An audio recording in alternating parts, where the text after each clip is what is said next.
हरे कृष्णा। भगवान जगन्नाथ जी की जय। प्रिय भक्तजनों, आज हम इस वीडियो में भगवान श्री जगन्नाथ जी की संपूर्ण कथा सुनेंगे। तो आइए सुनते हैं। तो आप सभी भगवान जगन्नाथ जी के चरणों का ध्यान करते हुए बड़ी ही श्रद्धा, ध्यान पूर्वक और प्रसन्न चित्त मन से इस कथा को सुनिएगा। तो सभी प्रेम से बोलिए, भगवान श्री जगन्नाथ जी की जय। एक बार भगवान श्री कृष्ण सो रहे थे और निद्रावस्था में उनके मुख से राधा जी का नाम निकला। तब पटरानियों को लगा कि वह प्रभु की इतनी सेवा करती हैं, परंतु प्रभु को सबसे ज्यादा राधा जी का ही स्मरण रहता है। तब रुक्मणी जी एवं अन्य रानियों ने रोहिणी जी से राधा रानी व श्री कृष्ण के प्रेम व ब्रज लीलाओं का वर्णन करने की प्रार्थना की। तब माता ने कथा सुनाने की हामी तो भर दी, लेकिन यह भी कहा कि श्री कृष्ण और बलराम को इसकी भनक न मिले। तब तय हुआ कि सभी रानियों को रोहिणी जी एक गुप्त स्थान पर कथा सुनाएंगी और वहां कोई न आए। इसके लिए सुभद्रा जी को पहरा देने के लिए मना लिया गया और सुभद्रा जी को आदेश हुआ कि स्वयं श्री कृष्ण या बलराम भी आए तो उन्हें भी अंदर न आने देना। तब माता ने कथा सुनानी आरंभ की। सुभद्रा द्वार पर तैनात थी। थोड़ी देर में भगवान श्री कृष्ण और बलराम वहां आ पहुंचे और सुभद्रा ने अंदर जाने से रोक लिया।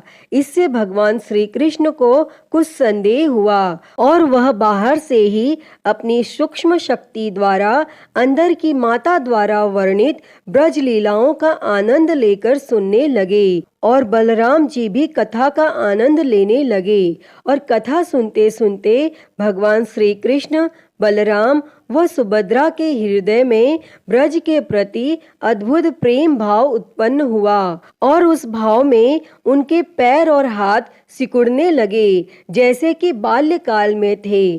तब तीनों राधा जी की कथा में ऐसे विभोर हुए कि मूर्ति के समान जड़ प्रतीत होने लगे।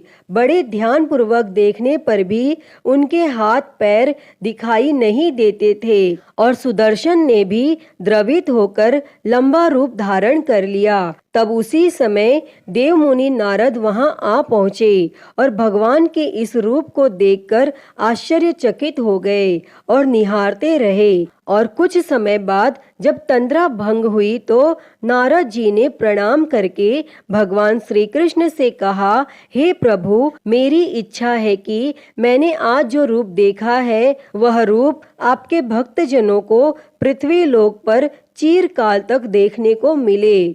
आप इस रूप में पृथ्वी पर वास करें। तब भगवान श्री कृष्ण नारद जी की बात से प्रसन्न हुए और उन्होंने कहा कि ऐसा ही होगा।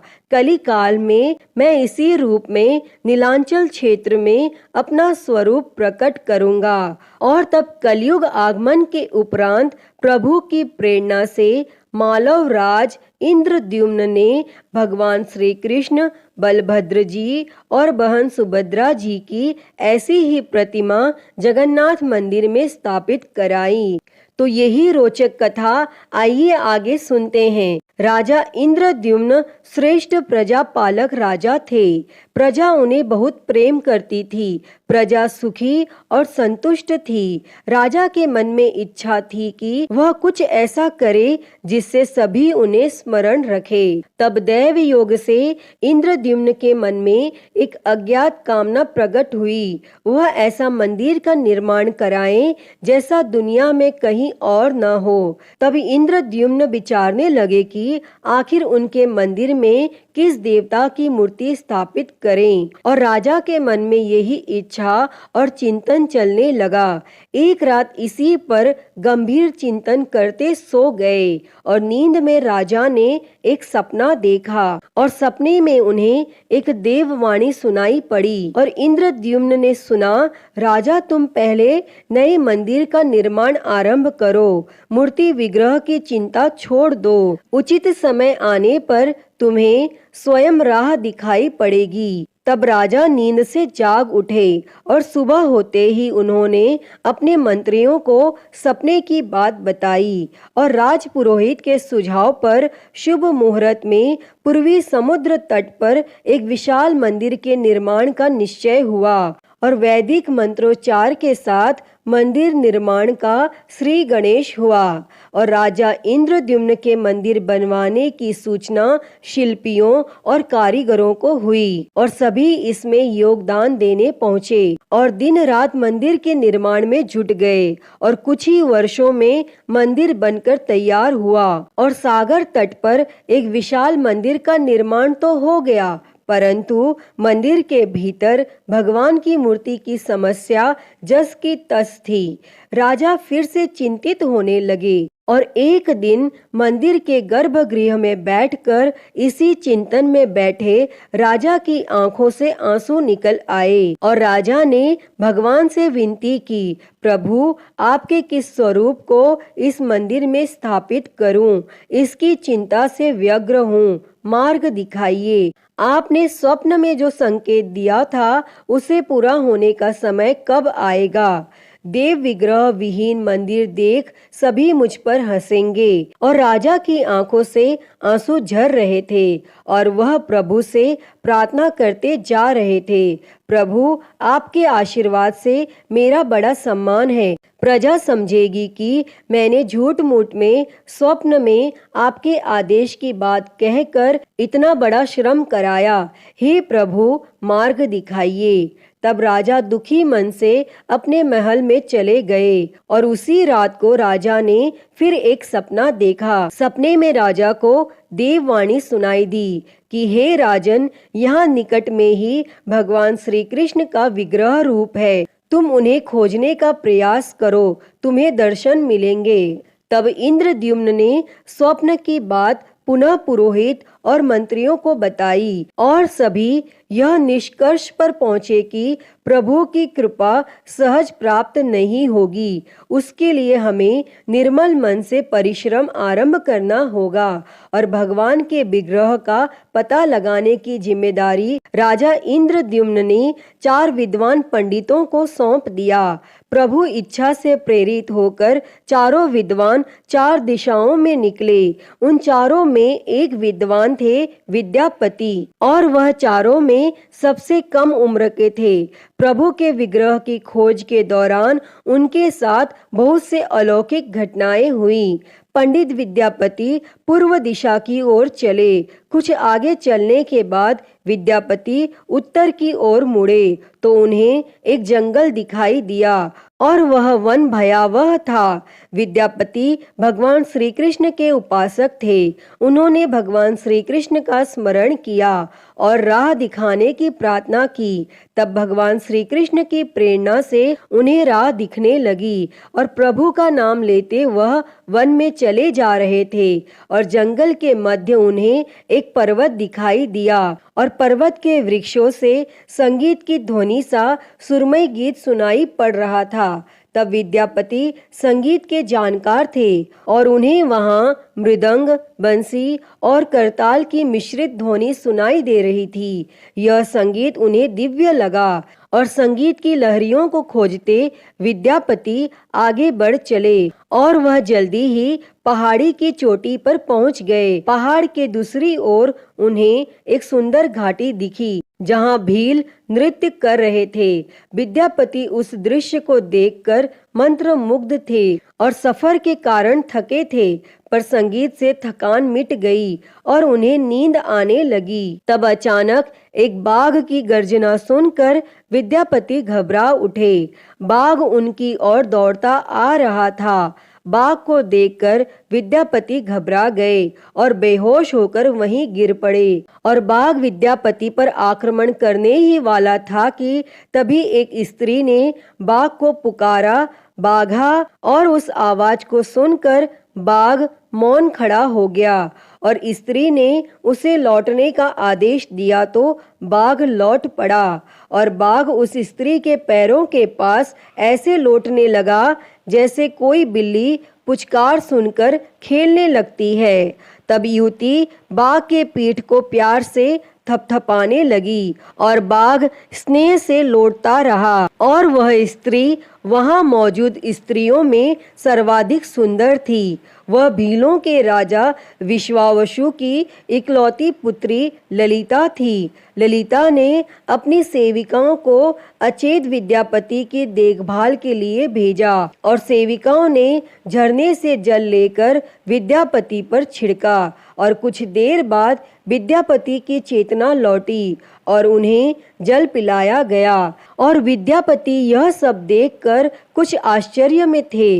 ललिता विद्यापति के पास आई और पूछा, आप कौन हैं और भयानक जानवरों से भरे इस वन में आप कैसे पहुँचे? आपके आने का प्रयोजन बताइए ताकि मैं आपकी सहायता कर सकूं। और विद्यापति के मन से बाघ का भय पूरी तरह गया नहीं था। तब ललिता ने यह बात भांप ली और उन्हें सांत्वना देते हुए कहा, विप्रवर, आप मेरे साथ चलें। जब आप स्वस्थ हों तब अपने लक्ष्य की ओर प्रस्थान करें।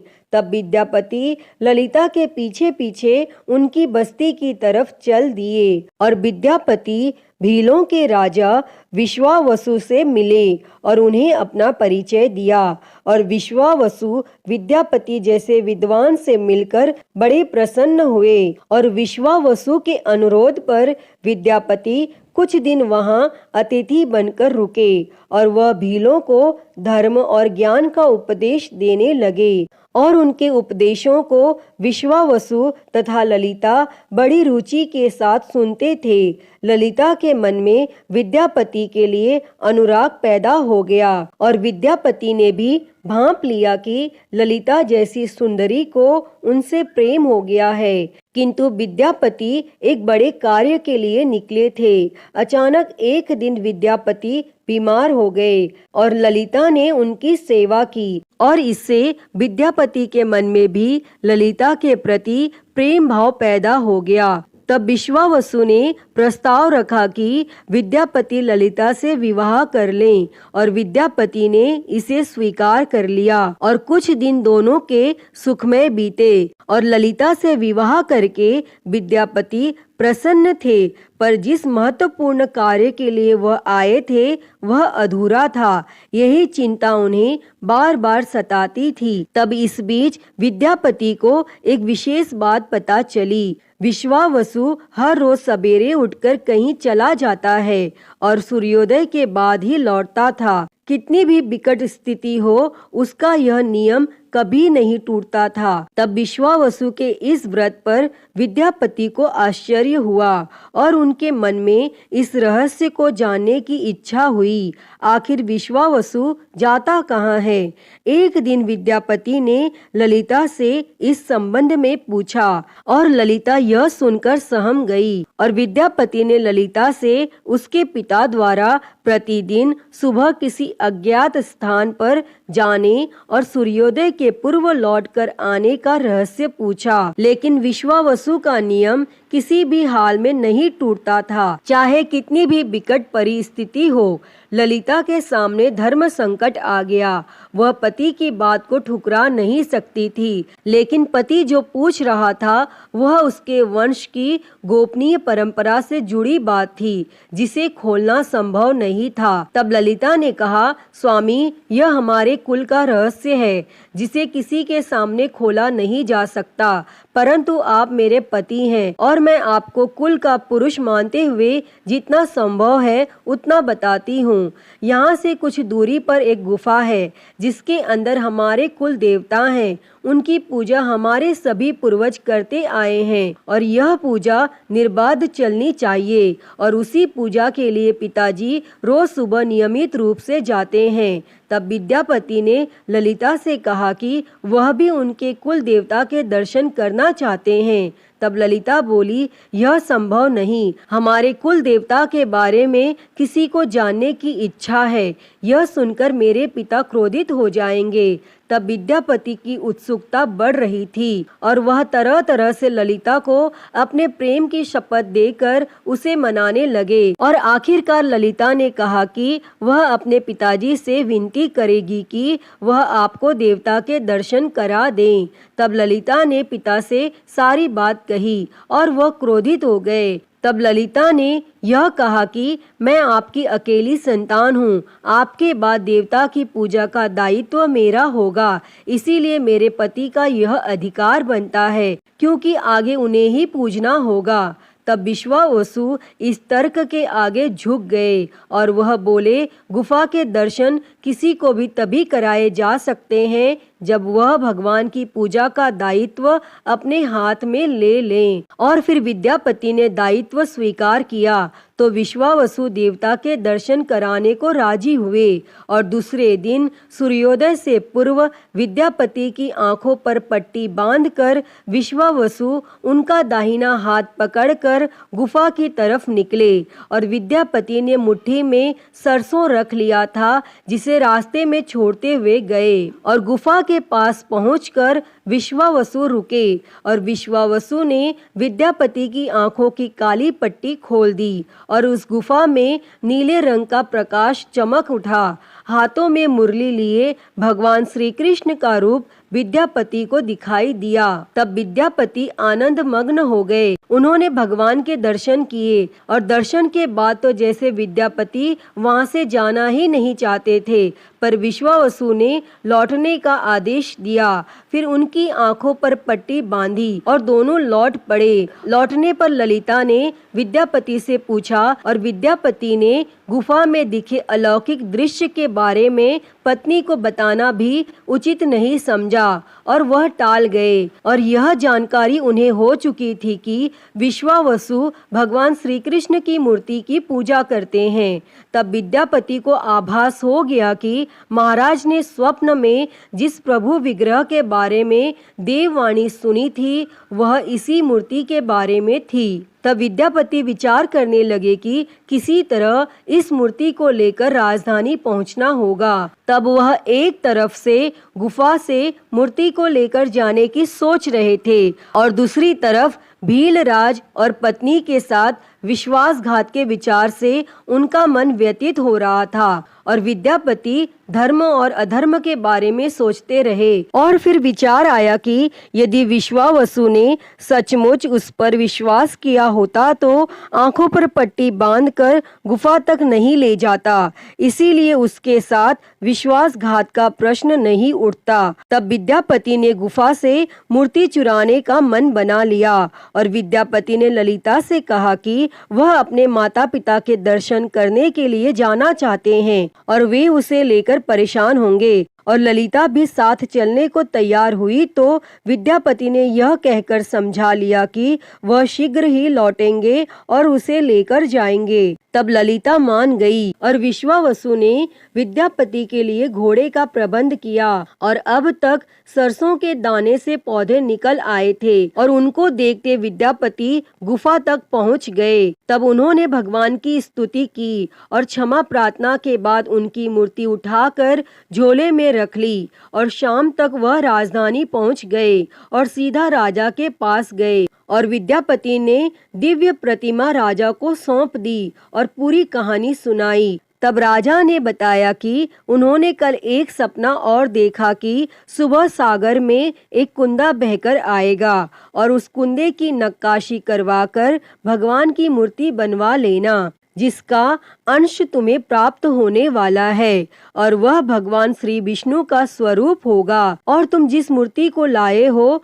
वह भी भगवान विष्णु का अंश है। और दोनों आश्वस्त थे कि उनकी तलाश पूरी हो गई है। तब राजा ने कहा कि जब भगवान द्वारा भेजी लकड़ी से हम इस प्रतिमा का बड़ा स्वरूप बनवा लेंगे तब तुम अपने ससुर से मिलकर उन्हें यह मूर्ति वापस कर देना और उनके कुल देवता का इतना बड़ा विग्रह एक भव्य मंदिर में स्थापित देखकर उन्हें खुशी ही होगी। और फिर दूसरे दिन सूर्योदय से पूर्व राजा विद्यापति तथा मंत्रियों को लेकर सागर तट पर पहुँचे और स्वप्न के अनुसार एक बड़ा कुंदा पानी में बहकर आ रहा था और सभी उसे देखकर प्रसन्न हुए।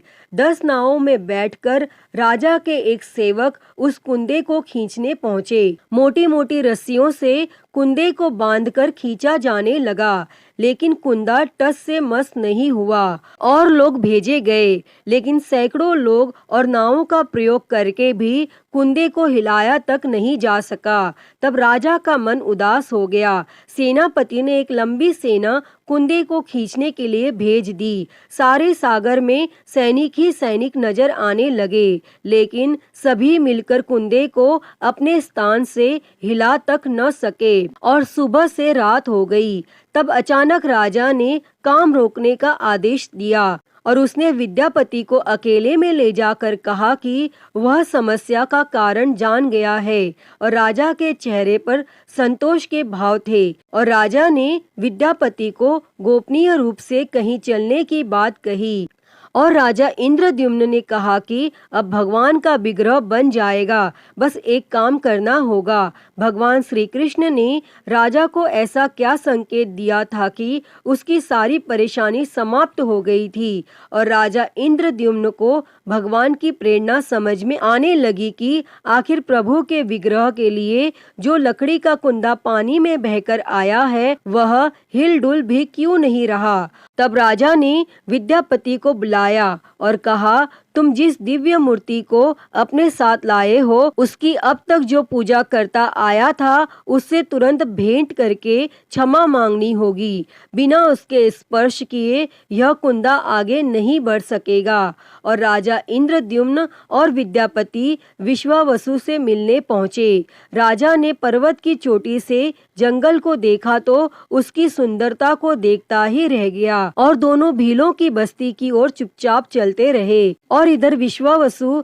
अपने नियमित दिनचर्या के हिसाब से गुफा में अपने कुल देवता की पूजा के लिए चले और वहां प्रभु की मूर्ति गायब देखी तो वह समझ गए कि उनके दामाद ने ही यह छल किया है। तब विश्वावसु लौटे और ललिता को सारी बात सुना दी और विश्वावसु पीड़ा से भरा घर के आंगन में पछाड़ खाकर गिर गए। तब ललिता अपने पति द्वारा किए विश्वासघात से दुखी थी और स्वयं को इसका कारण मान रही थी। पिता पुत्री दिन भर विलाप करते रहे और उन दोनों ने अन्न का एक दाना भी न छुआ। अगली सुबह विश्वावसु उठे और सदा की तरह अपनी दिनचर्या का पालन करते हुए गुफा की ओर बढ़ निकले। वह जानते थे कि प्रभु का विग्रह वहां पर नहीं है, फिर भी उनके पैर गुफा की ओर खींचे चले जाते थे। विश्वावसु के पीछे ललिता और रिश्तेदार भी चले। विश्वावसु गुफा के भीतर पहुँचे जहाँ भगवान की मूर्ति होती थी। उस चट्टान के पास खड़े होकर हाथ जोड़कर खड़े रहे, फिर उस ऊंची चट्टान पर गिर गए और बिलख बिलख कर रोने लगे। उनके पीछे प्रजा भी रो रही थी। तब एक भील युवक भागता हुआ गुफा के पास आया और बताया कि उसने महाराज और उनके साथ विद्यापति को बस्ती की ओर से आते देखा है। और यह सुनकर सब चौंक उठे। विश्वावसु राजा के स्वागत में गुफा से बाहर आए, लेकिन उनके आंखों में आंसू थे। तब राजा इंद्रद्युम्न विश्वावसु के पास आए और उन्हें अपने हृदय से लगा लिया। राजा बोले, भील राज, तुम्हारे कुल देवता की प्रतिमा का चोर तुम्हारा दामाद नहीं, मैं हूँ। उसने तो अपने महाराज के आदेश का पालन किया। यह सुनकर सब चौंक उठे। विश्वावसु ने राजा को आसन दिया। तब राजा ने उस विश्वावसु को शुरू से अंत तक पूरी बात बताकर कहा कि आखिर क्यों यह सब करना पड़ा। फिर राजा ने उनसे अपने स्वप्न और फिर जगन्नाथपुरी में सागर तट पर मंदिर निर्माण की बात कह सुनाई और राजा ने विश्वावसु से प्रार्थना की, भील सरदार विश्वावसु, कई पीढ़ियों से आपके वंश के लोग भगवान की मूर्ति को पूजते आए हैं। भगवान के इस विग्रह के दर्शन सभी को मिले, इसके लिए आपकी सहायता चाहिए। ईश्वर द्वारा भेजे गए लकड़ी के कुंदे से बनी मूर्ति के भीतर हम इस दिव्य मूर्ति को सुरक्षित रखना चाहते हैं। आपके कुल की प्रतिमा को पुरी के मंदिर में स्थापित करने की अनुमति दो और उस कुंदे को तुम स्पर्श करोगे तभी वह हिलेगा। तब विश्वावसु राजी हो गए। राजा सपरिवार विश्वावसु को लेकर सागर तट पर पहुँचे। विश्वावसु ने कुंदे को छुआ, छूते ही कुंदा अपने आप तैरता हुआ किनारे पर आ गया। तब राजा के सेवकों ने उस कुंदे को राजमहल में पहुंचा दिया और अगले दिन मूर्तिकारों और शिल्पियों को राजा ने बुलाकर मंत्रणा की कि आखिर इस कुंदे से कौन सी देव मूर्ति बनाना शुभदायक होगा। तब मूर्तिकारों ने कह दिया कि वे पत्थर की मूर्तियां बनाना तो जानते हैं, लेकिन लकड़ी की मूर्ति बनाने का उन्हें ज्ञान नहीं। तब एक नए विघ्न के पैदा होने से राजा फिर से चिंतित हो गए और उसी समय वहां एक बूढ़ा आया। उसने राजा से कहा, इस मंदिर में आप भगवान श्री कृष्ण को उनके भाई बलभद्र तथा बहन सुभद्रा के साथ विराजमान करें। इस दैव योग का यही संकेत है। राजा को उस बूढ़े व्यक्ति की बात से सांत्वना तो मिली, लेकिन समस्या यह थी कि आखिर मूर्ति बने कैसे। तब उस बूढ़े ने कहा कि मैं इस कला में कुशल हूँ, मैं इस पवित्र कार्य को पूरा करूँगा और मूर्तियाँ बनाऊंगा, पर मेरी एक शर्त है। तब यह सुन राजा प्रसन्न हो गए और उसकी शर्त पूछी। तब बूढ़े शिल्पी ने कहा, मैं भगवान की मूर्ति निर्माण का काम एकांत में करूँगा। मैं यह काम बंद कमरे में करूँगा। कार्य पूरा करने के बाद मैं स्वयं दरवाजा खोलकर बाहर आऊँगा और इस बीच मुझे कोई नहीं बुलाए। तब राजा सहमत तो थे, लेकिन उन्हें एक चिंता हुई और बोले, यदि कोई आपके पास नहीं आएगा तो ऐसी हालत में आपके खाने पीने की व्यवस्था कैसे होगी। तब शिल्पी ने कहा, जब तक मेरा काम पूर्ण नहीं होता मैं कुछ खाता पीता नहीं हूँ। तब राज मंदिर के एक विशाल कक्ष में उस बूढ़े शिल्पी ने स्वयं को 21 दिनों के लिए बंद कर लिया और काम शुरू कर दिया। भीतर से आवाजें आती थी। महारानी गुंडीचा देवी दरवाजे से कान लगाकर अक्सर छेनी हथौड़े के चलने की आवाजें सुना करती थी। महारानी रोज की तरह कमरे के दरवाजे से कान लगाए खड़ी थी। 15 दिन बीते थे कि उन्हें कमरे से आवाज सुनाई पड़नी बंद हो गई। जब मूर्तिकार के काम करने की कोई आवाज न मिली तो रानी चिंतित हो गई और उन्हें लगा कि वृद्ध आदमी है, खाता पीता भी नहीं है, कहीं उसके साथ कुछ अनिष्ट न हो गया हो। और व्याकुल होकर रानी ने दरवाजे को धक्का देकर खोला और भीतर झांककर देखा और महारानी गुंडीचा देवी ने इस तरह मूर्तिकार को दिया हुआ वचन भंग कर दिया था और मूर्तिकार अभी मूर्तियां बना रहा था, परंतु रानी को देखते ही वह अदृश्य हो गए और मूर्ति निर्माण का कार्य अभी तक पूरा नहीं हुआ था। हाथ पैर का निर्माण पूर्ण नहीं हुआ था और वृद्ध शिल्पकार के रूप में स्वयं देवताओं के शिल्पी भगवान विश्वकर्मा आए थे। उनके अदृश्य होते ही मूर्तियां अधूरी ही रह गईं। इसी कारण आज भी यह मूर्तियां वैसी ही हैं। तब उन प्रतिमाओं को ही मंदिर में स्थापित कराया गया। प्रिय भक्तजनों, कहते हैं कि विश्वावसु संभवतः उस जरा बहीलिए का वंशज था जिसने अनजाने में भगवान कृष्ण की हत्या कर दी थी। विश्वावसु शायद कृष्ण के पवित्र अवशेषों की पूजा करता था।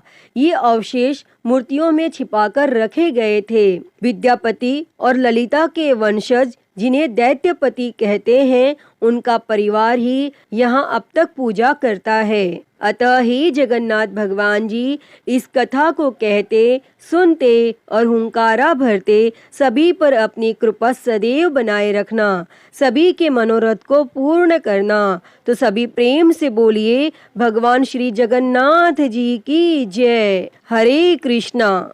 प्रिय भक्तजनों, तो मैं उम्मीद करती हूँ कि आपको यह कथा पसंद आई होगी और अगर वीडियो अच्छी लगी हो तो इसे लाइक करें, ज़्यादा से ज़्यादा शेयर करें, कमेंट में श्री भगवान जगन्नाथ जी की जय लिखना ना भूलें और हरिहर भक्ति चैनल को सब्सक्राइब कर नोटिफिकेशन बेल को ज़रूर ऑन कर लें। हर हर महादेव। धन्यवाद।